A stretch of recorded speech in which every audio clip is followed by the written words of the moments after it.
好，咁呢度咧就係屯門嘅龍耀街9號啦。咁我都係第一次接呢個車隊嘅 order 嘅。喺呢個影片開始之前，我都要同大家宣佈，我個頻道嘅會員制度咧已經開始啦。你只需要10蚊就能夠可以成為我呢個頻道嘅會員，享有大部分嘅福利嘅。當然，如果你係忠實粉絲嘅話咧，歡迎你去 join 呢個 VIP 會籍。VIP 會籍係會有更加多獨家嘅福利，希望大家多多支持。Banana domo jiggle jiggle, big falls, kada caverlo wiggle wiggle, nundo, bitumavana triple triple, gono, lungos and bifiai, kalata verlo piag. Hello YouTube， 大家好，我係 Alpha。咁今日咧就係我正式就去揸的士嘅第一日啦。咁啊，大家咧都見到個車嘅背景咧都仲係揸私家車嘅。點解咧？因為咧我而家屋企下邊個停車場咧，佢係認車牌唔認八通嘅。咁咧我就另外咧就租咗個位就放下的士。咁變咗咧，我每一日出去揸的士咧，都一定要由屋企呢度揸車去另外個停車場嗰度換翻架的士出嚟，先至可以開到工嘅。咁我放工咧，我揸翻架的士去翻嗰個停車場嗰度停低架的士，換翻呢一架私家車先至翻嚟屋企啦。暫時就係咁樣嘅操作，雖然咧係好不智同埋好似有少少戇居咁樣，但係冇計。佢哋嗰邊停車場符合到我兩個要求，第一啦，價錢 OK 啦，第二可以咁樣換車，係啦，因為有啲停車場係唔俾你咁樣換車嘅，即係呢架就呢架，唔可以咁樣換第二架去泊咁樣嘅。咁佢就滿足咗我呢兩個要求啦。咁有一兩架車要調一調位。同埋啊，我今日咧就專登咧就帶咗一個 YouTube QR Code 嘅牌掛喺架車度嘅。掛喺呢度好冇咧？應該 OK 啊，通常呢個位上車噶嘛佢哋。咁啊應該唔會睇唔到啦啩？嗱，你上車俾面嘅，唔該真係訂一訂閱先。嗱呢個嘢，呢張凳較翻前少少，等佢坐得舒服啲，非常之完美。啊，一上車啊見到我呢個 YouTube Code 啦，啊 ，very good。而家咧，其實咧架車咧就得翻我諗50%電啦，其實就應該係叉電嘅。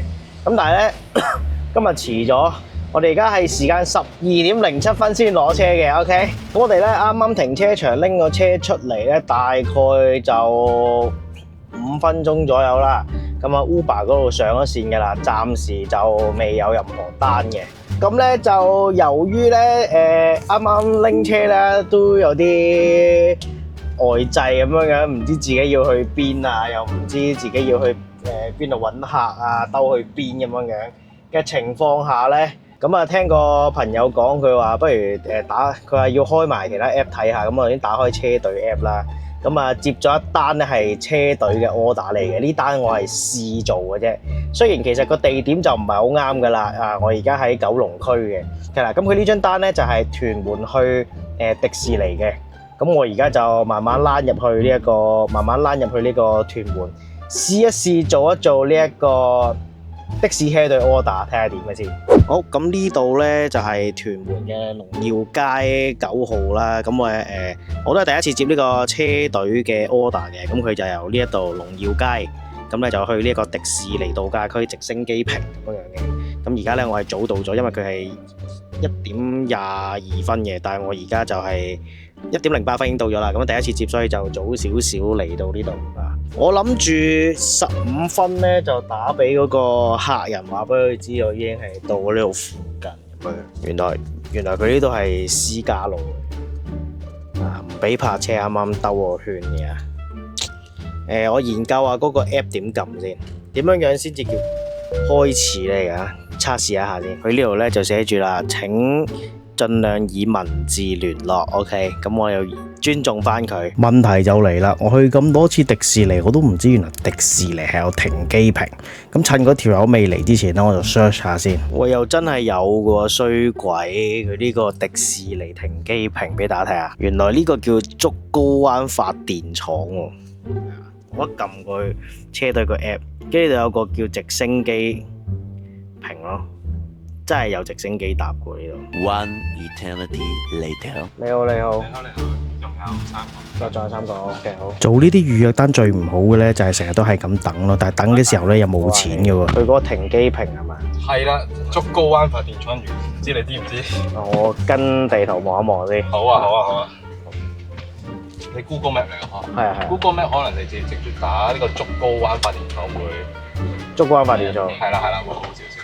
因為佢而家就標咗，好似係竹篙灣發電廠。哦，咁得啦。係咪呢個？係啊，搞定。正確係呢個。OK 好。唔該晒。出發。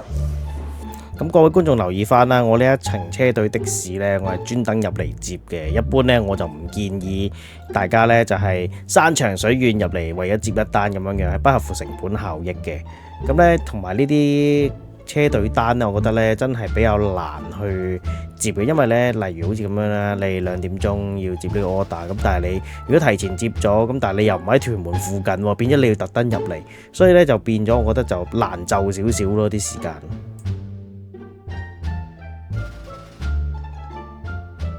咁啊，啱啱咧就放低咗嗰幾個客人咧去呢個竹篙灣發電廠停機坪嚟嘅，入到嚟完全冇信號，所以我一擺低佢哋咧，我趕住出翻去出邊收翻信號，跟住先至可以，先至可以係話完成咗張 order 咯。但係而家終於有翻少少信號，哇！頭先裏邊完全冇信號。唔記得影佢哋落車嗰個情況。咁而家咧，我就係喺呢個迪士尼度假酒店嗰度，咁啊揾個位停一停先。咁我研究一下邊度叉電。咁啊個車咧，佢就寫咗話仲有190公里可以行嘅。咁但係無謂揸到咁掹啦，因為突然間又話咩放工時間會多人啊。其實琴日都試過，琴日放學時間都多人嘅。咁就去揾個地方叉電先。我發現到呢度就係粵車南下嗰個充電站。入場可享2小時免費，其後咧就每日計算，即係可以2個鐘免費嘅。咁啊的士啊插咗窗先啊，跟住又要去嗰個咩服務屏嗰個掃曲，都幾遠。點解佢唔整多部喺嗰度咧？呢度係國標嘅，即係大陸嗰個叉電。歐標喺後面，但係佢部機喺呢度撳。喂，點解3個幾一度電嘅？又話呢一個係嗰啲咩車隊合作充電站嘅？點解好似冇咗個優惠？咁啊，研究咗一輪呢，都係唔知點樣用嗰個車隊優惠嘅。車隊優惠好似話咩2個半，咁啊而家變咗做正常差咯，3個1啊，定唔知3個3，唔鬼記得啦。總之3蚊咁樣啦。所以有另一個車隊的士嚟，我問下佢先。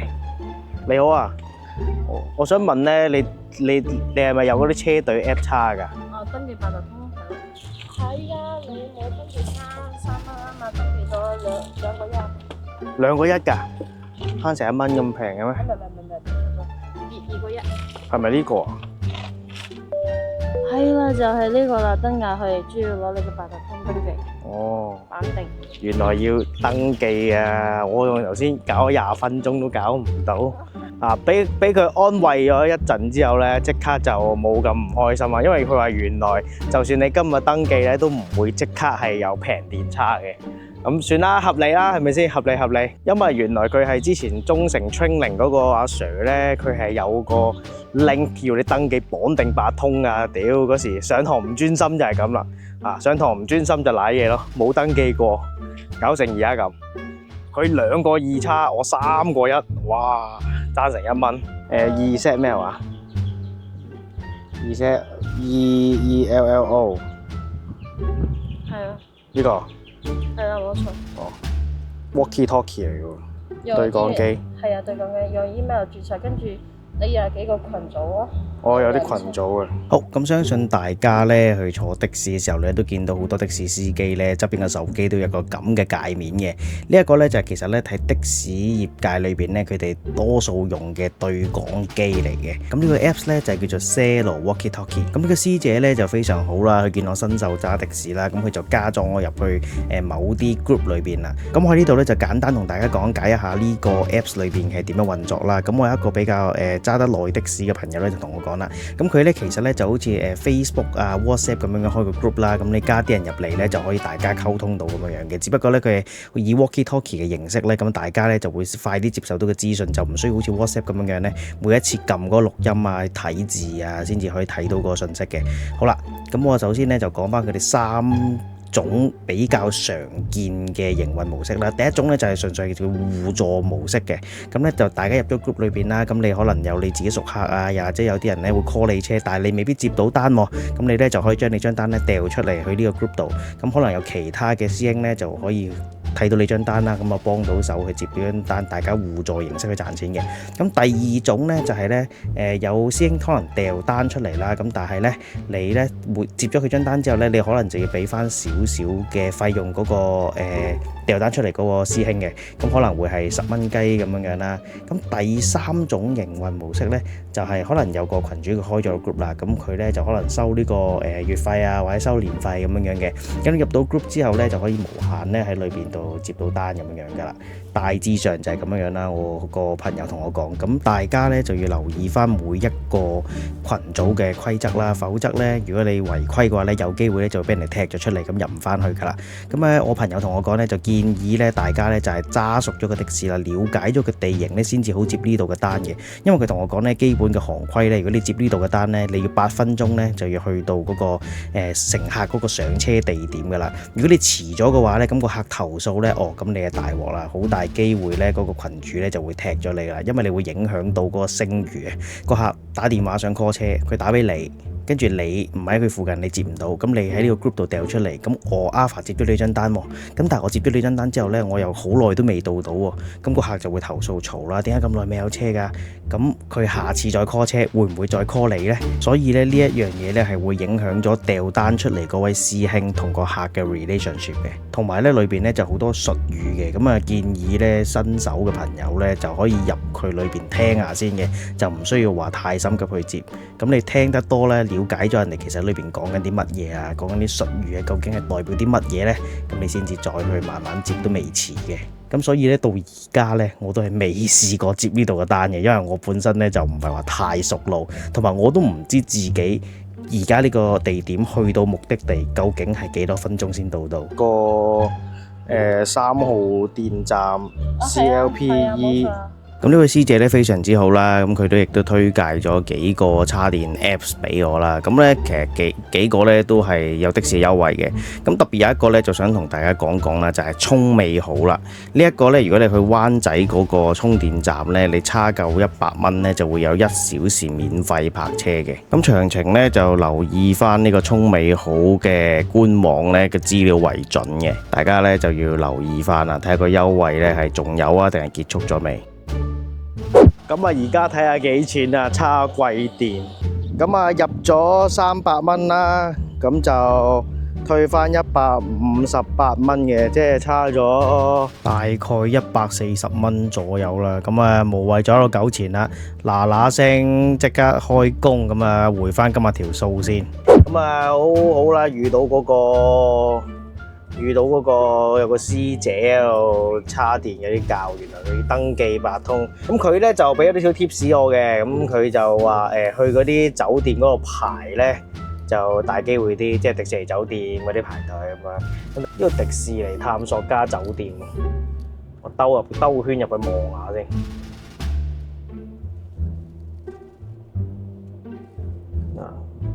應該都冇人截㗎啦。我掹開支旗先，如果有人坐嘅過嚟坐，冇人坐就兜翻去市區啊。今日呢度最近呢就係荃灣青衣嘅，咁我啊諗住而家翻去青衣啊荃灣嗰啲睇睇有冇 Uber Taxi 接啦。咁嚟到荃灣咧，暫時未有客嘅時候咧，咁我哋就解答一下我哋呢位觀眾嘅問題啦。咁佢就想了解一下關於呢個星群的士嘅。咁呢度同大家簡單咁講一講啦。星群的士咧，其實咧就係中城車行嘅車隊的士嚟嘅。咁後邊嘅內容咧，我就會以呢一個中城車行咧就代表咗呢個星群的士噶啦。咁其實咧，我係同將軍澳的士管理公司去簽呢一個租約嘅。咁呢一間公司咧，佢以我理解咧，佢就係一個代理人嘅身份啦，佢去同中城合作，咁就係俾呢部的士我哋嘅。咁其實我簽約呢，我就唔係直接同中城簽嘅，我係同將軍澳的士簽啦。咁咧解答翻佢嘅問題先啦。咁佢就問按金啦，按金呢總數就係2萬蚊嘅，2萬蚊。咁首先呢，就要俾1萬蚊，另外嗰1萬蚊咧就每日咁供100蚊上去嘅。咁有冇規定話租幾耐呢？咁當日咧我哋簽嗰份合約咧就係半年嘅合約嘅。咁佢就話個車租咧就係800蚊嘅。咁就係冇任何假期可以提供啦，即係簡單嚟講，30日你都要交租。咁但係因為我呢份合約咧都簽咗一段時間嘅啦，所以咧嗰個租金方面咧就未必係最 update 嘅。如果你哋都係想租呢個星群車隊嘅的士嘅話咧，歡迎咧你哋可以去將軍澳的士呢度查詢翻嘅。有啦有單嚟一講就。前往上車地點沙咀道230號。你好，有冇人叫街位啊？前面巴士站唔係咁好停喎。結果咧就喺呢度等咗佢勁耐啦。雖然咧 Uber 咧都有呢個停車等候嘅費用可以俾我收翻嘅，但係我個人覺得咧就係太少啦。我建議 Uber 咧如果停車等候咧應該係要收得貴少少咯，因為呢個時間咧真係頗長嘅等得。係咪呢個咧？係啊。咁呢一程車呢，就唔係話啲長途嚟嘅，荃灣去荃灣啦，咁就由呢個荃灣嘅沙咀道呢去呢個聚停嘅。咁呢程車嘅距離呢，就大概係1.44公里呢，用咗7分鐘左右嘅。咁我哋就賺咗35個2毫6，咁都唔係話即係太差啊，可以接受。好，拜拜。又接到一單 Uber 啦，距離5分鐘接阿 Wilson。希望係可以去跨區啦，離開荃灣區去其他區試一試。咁啊，喂！我發覺 Uber 呢個 app 咧，你接咗第一張單之後咧，佢就開始會委派啲任務俾你咯。啊，但係咧你等第一張係等好耐咯。先荃灣西，再右線。哦，好。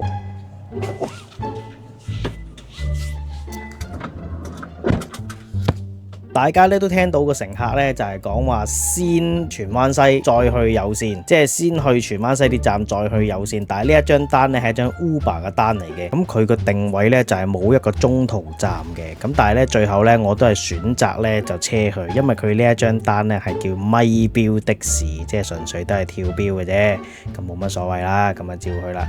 但係想問下大家啦，如果佢哋係揀咗定價的士，冇揀咪標的士，你哋會唔會叫個乘客話你喺個 Apps 度唔該，你加翻個中途點，我哋先至會跟住你嗰個 Uber 個地圖，佢有個中途站俾你。所以知啦，其實佢加個中途站呢，我哋係賺多10蚊嘅。咁咧，我都遇過唔少客人呢，就係冇加呢個中途站嘅。咁我首先講我啦，我嘅處理方式就係咁嘅。例如你由麗城花園去荃灣地鐵站嘅，咁你中途話要喺御景新城嗰度落一個人或者上一個人呢，咁我通常都費鬼事叫佢加啦，橫掂順路，開聲同佢講又好似好小氣咁樣樣，所以有時呢啲位呢，我就由佢算數啦。咁藉此呢，就喺呢條片度問下各位師兄啦，你哋係會點部署？你哋會點處理呢一個問題？歡迎喺下邊留言話翻俾我知，唔該晒。拜拜，拜拜，聽日見。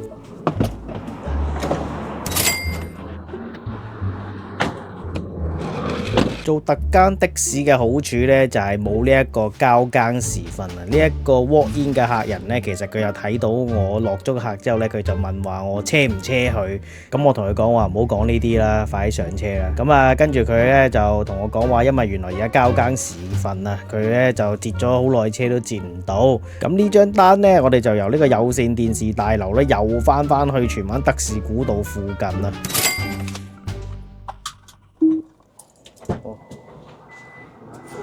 拜拜。咁接咗個街客啦，而家就兜翻去揾翻 Uber 嗰個，因為頭先我緊急接咗 Uber 嗰個單。上天呢就擺明喺度玩我啊！我哋而家又接翻一張單呢，就去荃灣西，今次係去麗城花園，無限咁樣輪迴咁樣，係咁喺荃灣德士古道去荃灣西啊！我想出九龍啊，幾時會有人出九龍啊？而家就快到收工時間啦！有街客，即刻接咗佢先。3個西裝友應該係會跨區啊，睇個款。唔好意思啊，師傅。唔緊要，請問去邊？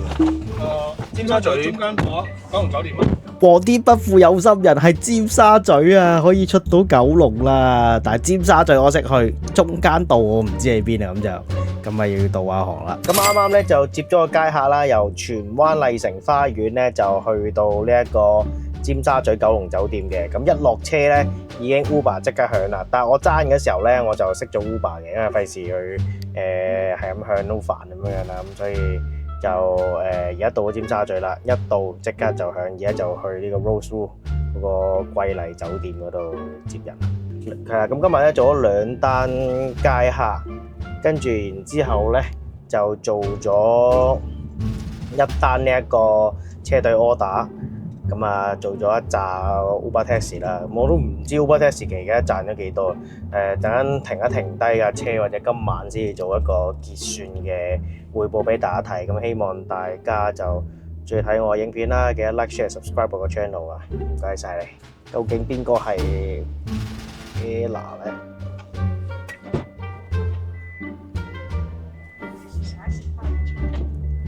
咁呢程車咧就係由呢個 Rosewood 咧去呢一個港島區嘅長江中心李嘉誠嗰棟 building。咁我咧就跟住嗰個 Uber 嗰個導航去咧，就去咗長江中心咧佢嗰個落車點，即係上邊嗰層。結果個女乘客同我講話，長江中心應該喺下邊乜乜柒柒咁樣。跟住我話咁如果呢度兜個圈嘅話要好耐。跟住佢就話咁算啦，我喺度落車。咁我就話好啦，拜拜。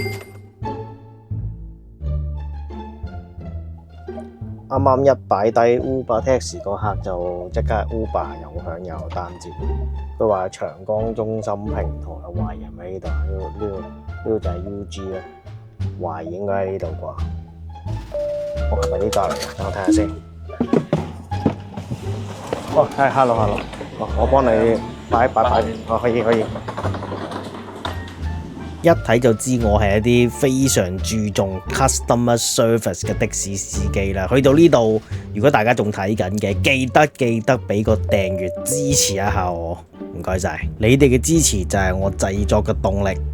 呢條友上車之前，佢拎住個行李篋咧，我心裏邊諗會唔會去機場咧？會唔會係大旗咧？會唔會係機場咧？結果佢一上車嘅時候，我就去撥嗰個Uber 嗰個 Apps， 結果原來佢係去香港站嘅，陰公，勁近，仲要塞車。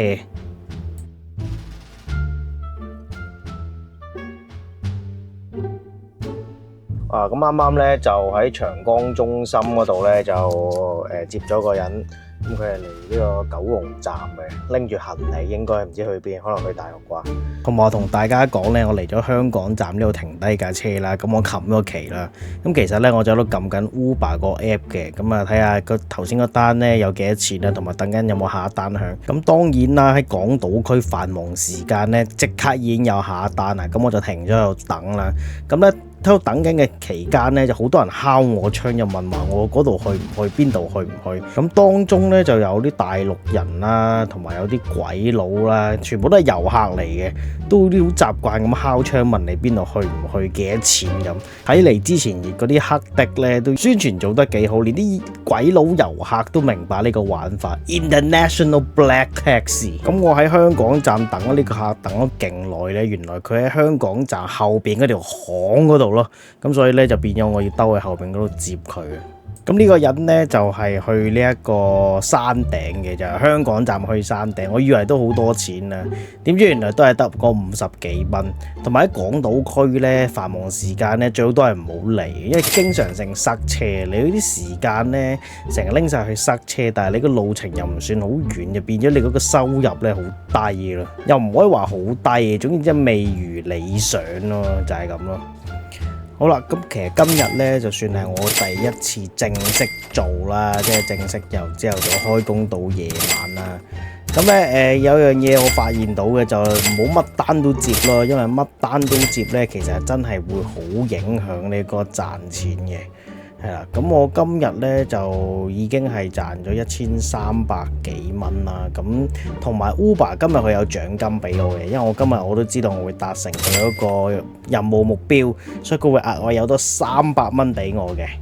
咁今日咧都總算成功啦，都冇話遇到啲咩特別奇怪嘅事情。咁今日扣除翻嗰個租金成本之後咧，就大概賺咗800零蚊咁樣啦。咁啊，希望之後就會越嚟越順利啊，同埋賺得更加多嘅錢啦。咁今日影片咧就嚟到呢度啦。中意睇我影片嘅朋友記得 like、share、subscribe 我個 channel。我哋下條片再見，拜拜。